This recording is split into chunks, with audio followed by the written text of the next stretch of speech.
विक्रम, क्राथ, दमन, रिपुदमन तथा क्रोधवंता, ये षड गर्भ कहलाए। ये छहों समान बलशाली तथा युद्ध कला में विपुल थे। इन छहों ने अपने बाबा हिरण्यकशिपु का साथ छोड़ दिया और ब्रह्मा को प्रसन्न करने के लिए कठिन तपस्या की। ब्रह्मा ने प्रसन्न होकर मुंह मांगा वर देने के लिए कहा। इस पर श्री गर्भों ने कहा, हे ब्रह्मा जी, यदि आप हमें वर देना ही चाहते हैं तो हमें ये आशीर्वाद दीजिए कि हम किसी देवता, महारो, यक्ष, गंधर्वपति, सिद्ध, चारण या मनुष्य अथवा अपनी तपस्याओं में पूर्ण किसी भी महर्षि द्वारा मारे ना जा सके। ब्रह्मा उनके मनोभाव जान गए अतः उन्हें उनकी इच्छा पूरी कर दी। किंतु जब हिरण्यकशिपु को इसका पता चला तो वह अपने पुत्रों पर अत्यंत क्रुद्ध हुआ। उसने कहा, मेरा साथ छोड़कर तुम लोग ब्रह्मा की पूजा करने गए, अतः मैं तुमसे नाता तोड़ता हूँ। तुम लोगों ने अपने आप को देवताओं से बचाने का प्रयत्न किया है, लेकिन मैं तुम लोगों को श्राप देता हूँ कि तुम्हारा पिता कंस के रूप में जन्म लेगा और तुम छहों देवकी के गर्भ से उत्पन्न होने पर कंस द्वारा मारे जाओगे। इसी शाप के कारण हिरण्यकशिपु के पुत्रों को देवकी के गर्भ से जन्म लेना पड़ा और कंस द्वारा उनका वध होना था, भले ही पूर्व जन्म में वह उनका पिता क्यों न रहा हो।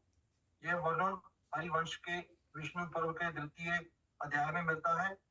वैष्णव तोषणी टीका के अनुसार कीर्तिमान नामक देवकी का तीसरा अवतार था।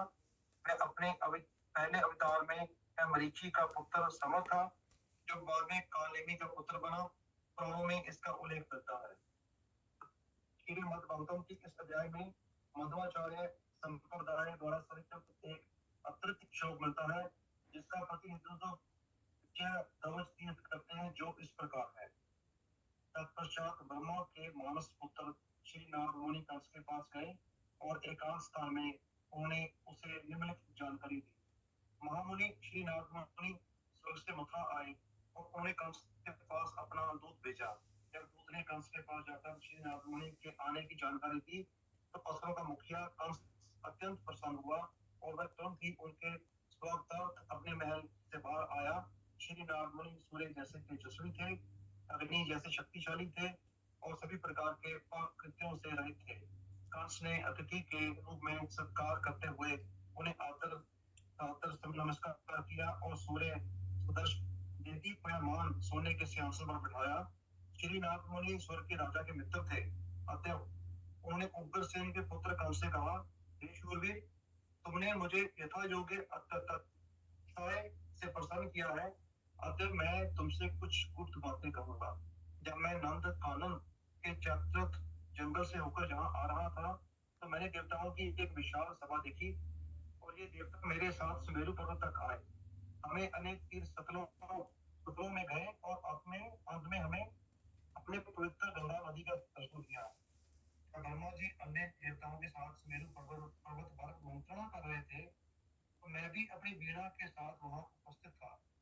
मैं तुम्हें गुप्त रूप से बतलाऊंगा कि ये सभा तुम समेत सारे असुरों को मार डालने की योजना बनाने के लिए की गई थी। तुम्हारी छोटी बहन देवकी है ना, और ये तथ्य है कि उसका 8वां पुत्र तुम्हारा वध करेगा। श्री नारद मुनि पर कोई ये दोषारोपण नहीं कर सकता कि उन्होंने देवकी के पुत्रों का वध करने के लिए कंस को प्रोत्साहित किया। श्री नारद मुनि तो सदैव मानव समाज के शुभचिंतक हैं। वे चाहते थे कि जितनी जल्दी हो सके भगवान श्री कृष्ण इस धरा पर अवतरित हो, जिससे देवताओं का समाज प्रसन्न हो और कंस तथा उसके मित्रों का भगवान श्री कृष्ण द्वारा वध देखें। कंस को भी अपने कुकृत्यों से मोक्ष प्राप्त हो सके। इससे देवताओं तथा उनके अनुयायियों को अत्यंत प्रसन्नता होगी।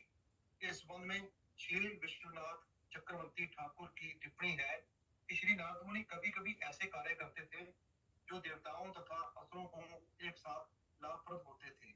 इस प्रसंग में श्री वीर राघव आचार्य ने अपनी टीका को निम्नलिखित आधा श्लोक सम्मिलित किया है। असुरा सर्व अवैध लोकोपद्र व कारणी। असुरगण सदा सदा ही मानव समाज के लिए उपद्रवी तत्व रहे हैं। इस प्रकार श्रीमद् भागवतम के दशम स्कंद के अंतर्गत भगवान श्री कृष्ण का अवतार परिचय नामक प्रथम अध्याय के भक्ति वेदांत तात्पर्य पूर्ण हुआ। जय, thank you so much Yash Prabhu ji, very nice. तो इसमें क्वेश्चन भी होंगे बहुत, जिसके जो क्वेश्चन है क्वेश्चन पहले कर लेंगे, या एक इसकी थोड़ा सा पूरा एक थोड़ा सा सारांश में आप चाहें इस लेसन में क्या था वो आपको बताएं पहले, जैसे आप कहेंगे।